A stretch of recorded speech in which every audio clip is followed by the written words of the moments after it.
Assalamualaikum warahmatullahi wabarakatuh. Halo Sobat Baca. Baca Tapa Tapi, baca Tapa Nanti. Serial 10 Sahabat di Jalan Masuk Surga, spesial usia 4-8 tahun. Halo Sobat Bercerita. Kali ini Sobat ingin menceritakan sebuah kisah dari Utsman bin Affan yang suka bersedekah. Buku yang ditulis oleh Kak Yuli Artika. Utsman bin Affan dikenal sebagai laki-laki yang baik hati. Ia berasal dari keluarga yang sangat kaya.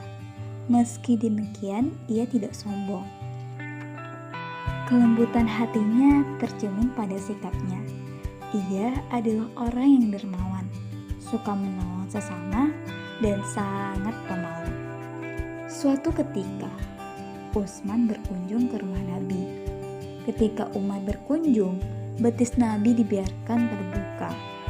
Begitu Utsman datang, Nabi menutup betisnya dengan kain celananya. Setelah menyelesaikan keperluannya, Utsman pulang. Aisyah pun bertanya, "Ya Rasulullah, mengapa saat Umar datang, betismu terbuka, tapi saat Utsman datang, betismu kamu tutupi?"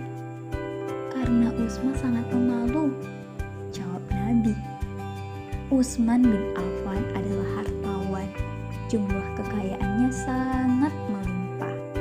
Meski demikian, ia tidak pelit.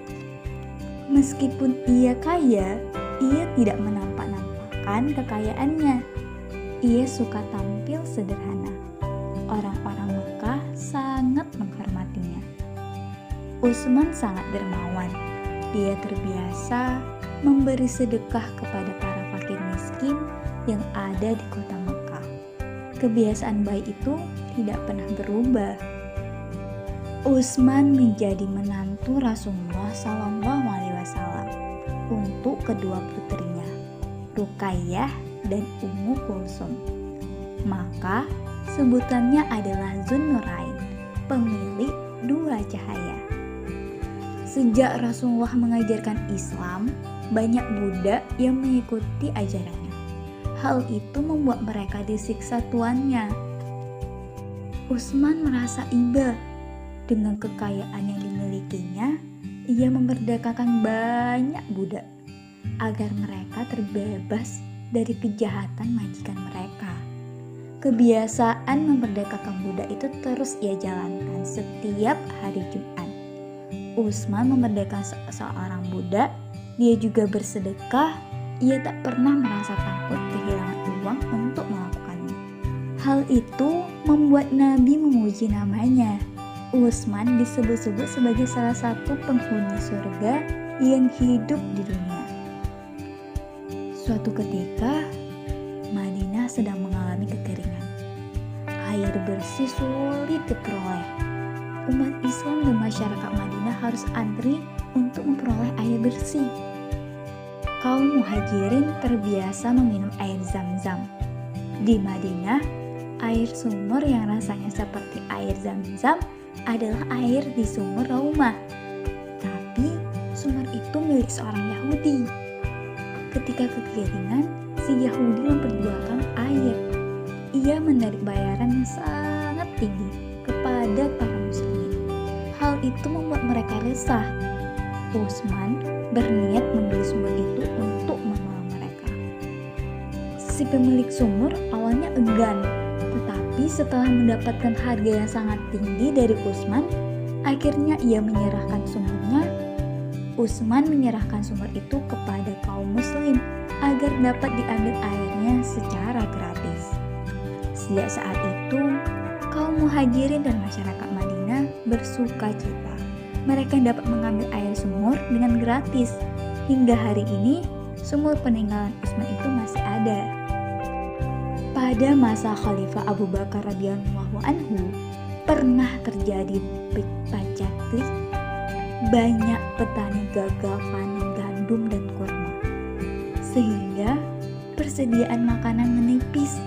Warga Madinah terancam kelaparan. Suatu hari, puluhan unta yang membawa karung berisi bahan makanan datang ke Madinah. Rupanya, itu adalah milik Utsman bin Affan. Bahan makanan itu kemudian dimasukkan ke gudang.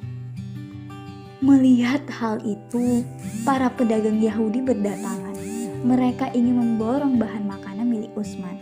Mereka menawar dengan harga yang sangat tinggi. Utsman minta mereka membayar 10 kali lipatnya. Mereka tak sanggup. Utsman berkata, Allah lah yang sanggup membeli ini dengan harga 10 kali lipat. Maka makanan ini aku sedekahkan di jalan Allah. Aku berikan seluruhnya kepada fakir miskin. Ketika Utsman bin Affan menjabat menjadi khalifah, wilayah kekuasaan Islam telah meluas ke berbagai negara. Akibatnya, terdapat perbedaan bahasa dan dialek. Hal itu menimbulkan perbedaan dalam membaca Al-Quran. Perbedaan itu sering menimbulkan perselisihan di antara mereka. Bahkan, nyaris menimbulkan peperangan di antara sesama umat Islam. Para sahabat melapor kepada Khalifah Utsman. Khalifah menugaskan Zaid bin Tsabit untuk memimpin membukukan mushaf Al-Quran. Setelah selesai disalin, mushaf acuannya dikembalikan kepada Hafsah, putri Umar bin Khattab, sekaligus istri Rasulullah. Sedangkan mushaf-mushaf salinannya dikirim ke berbagai negeri. Umat Islam akhirnya kembali bersatu dan terhindar dari perang saudara. Mushaf itu kemudian menjadi acuan umat Islam dari masa ke masa hingga saat ini. Di masa kepemimpinan Khalifah Utsman, beberapa gubernur kurang cakap dan sering mengecewakan rakyatnya. Hal itu dimanfaatkan musuh-musuh Islam untuk menghasut rakyat agar melakukan protes ke Madinah.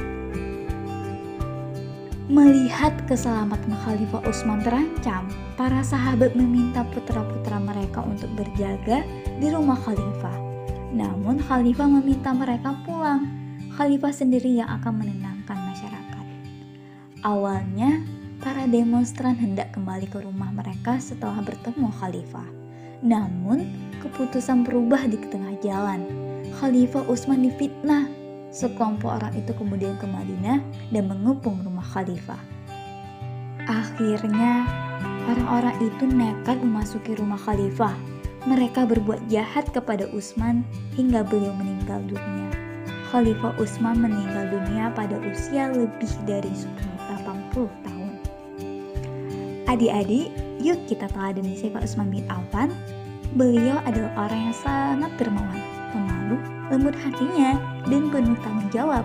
Allah dan Rasulullah SAW menyayanginya.